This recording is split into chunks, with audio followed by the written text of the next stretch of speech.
ఎవరికి ఏ కష్టం వచ్చినా కూడా నా కథ గుర్తు తెచ్చుకోండి.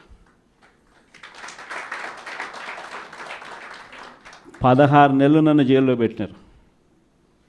నా మీద కేసులు వేసింది కూడా మళ్ళీ ఎవరో కాదు, అటు కాంగ్రెస్ ఇటు తెలుగుదేశమే. నా పిటిషన్లో ఎవరు పిటిషనర్స్ అంటే అటు కాంగ్రెస్ ఎమ్మెల్యేలు ఇటు తెలుగుదేశం పార్టీకి సంబంధించిన నాయకులు. కేవలం రాజకీయంగా ఎదుగుతున్నాను అని ఒకే ఒక కారణంతో దొంగ కేసులు బనాయించారు. 16 నెలలు జైల్లో పెట్టినారు. కానీ ఏమైంది? బయటికి రాలా? ముఖ్యమంత్రి కాలా?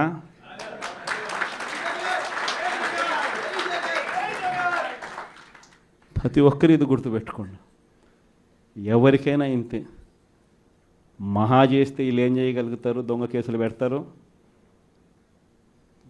కాదండంలా బెదిరిస్తారు, కాదండంలా మహా అయితే 3 నెలలు లోపల వేస్తారు, అది కాదండంలా. కానీ ఏం చేస్తారు? 3 నెలల తర్వాత మళ్ళా వస్తాం, రెట్టించిన ఉత్సాహంతో మళ్ళా పనిచేస్తాం. ఎవరెవరైతే మిమ్మల్ని జైల్లో పెట్టే కార్యక్రమం ఎవరెవరైతే చేస్తారో, మంచి చేసిన వాళ్ళని గుర్తుపెట్టుకోండి, చెడు చేసిన వాడిని గుర్తుపెట్టుకోండి. ఇద్దరిని గుర్తుపెట్టుకోమని చెప్తాను. ఊరికే చూస్తూ ఊరుకోం. వైఎస్ఆర్ కాంగ్రెస్ పార్టీ బ్రతుకుతుంది. వైఎస్ఆర్ కాంగ్రెస్ పార్టీ ఈ రాష్ట్రాన్ని ఏలుతుంది అని కూడా ఈ సందర్భంగా చెప్తాను. మరో 30 సంవత్సరాలు ఏళ్తామని కూడా ఈ సందర్భంగా కూడా మరి గట్టిగా కూడా చెప్తాను. కాబట్టి ఎవ్వరూ కూడా వైఎస్ఆర్ కాంగ్రెస్ పార్టీకి సంబంధించిన ఏ కార్యకర్త వెంటికి కూడా పీకలేడు అని చెప్పి కూడా ఈ సందర్భంగా చెప్తాను. ఇది ప్రతి ఒక్కరూ గుర్తుపెట్టుకోండి.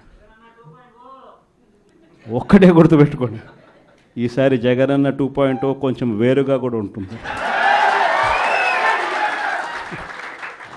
ఈసారి జగనన్న 2.0 కార్యకర్త కోసం ఎలా పనిచేస్తుందో కూడా చూపిస్తుంది. ఇది మాత్రం నేను ఖచ్చితంగా చెప్తా ఉన్నా. ఎందుకనంటే జగనన్న 1.0లో బహుశా కార్యకర్తలకు నేను అంత గొప్పగా బహుశా చేయలేకపోయి ఉండొచ్చేమో.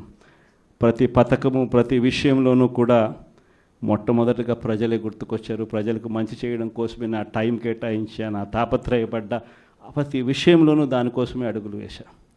కానీ జగనన్న 2.0కి వచ్చేసరికి మాత్రం చంద్రబాబు నాయుడు కార్యకర్తలకు పెడతా ఉన్న ఇబ్బందులు చూసా, కార్యకర్తలు పడతా ఉన్న అవస్థలు చూసా, కార్యకర్తలు పడతా ఉన్న బాధను గమనించా. వీళ్ళ కోసం గట్టిగా మీ జగనన్న ఉంటాడని సందర్భంగా గట్టిగా చెప్తాను.